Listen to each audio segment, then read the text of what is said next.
A Korean War veteran from Fulton is getting ready to take his first trip on the honor flight. It's a trip for veterans that flies them to Washington, D.C. to see monuments and honor their sacrifice and service to our country.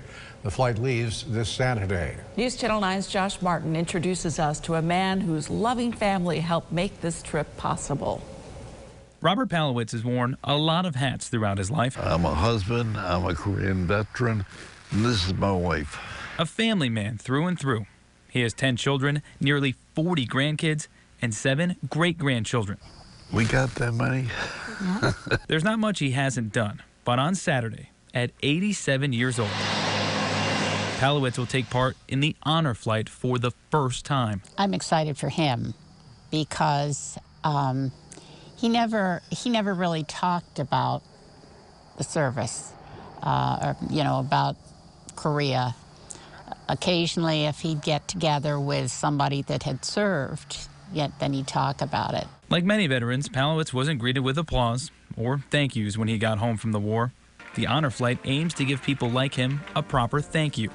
Palowitz says he wants to let out some emotions he's kept in all these years. A lot of seeing people that will spike some different attitudes into my mind and body. Worry about his body is, in part, why his family made a push for him to go on the flight. His son John signed him up over the summer. So there was a sense of urgency to get this going. Your father has some health issues.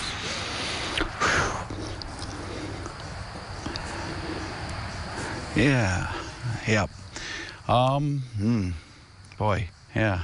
He had a mini stroke. They had some issues with his bladder, and then when they searched into his bladder, he had cancer in the bladder. So he's been going through chemo for the last few years. Due to his declining health, John and his father will fly together and return home to be greeted by hundreds of people. A proper welcome Palowitz has been waiting for. I'll cry. I like crying. As people take their hats off to him. He's my hero. He's my hero. In Fulton, Josh Martin, News Channel 9. He is a hero.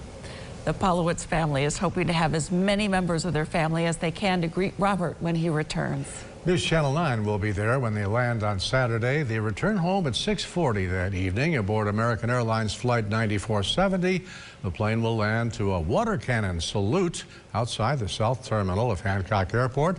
A welcome home ceremony will take place for the veterans, which will be followed by a parade in their honor.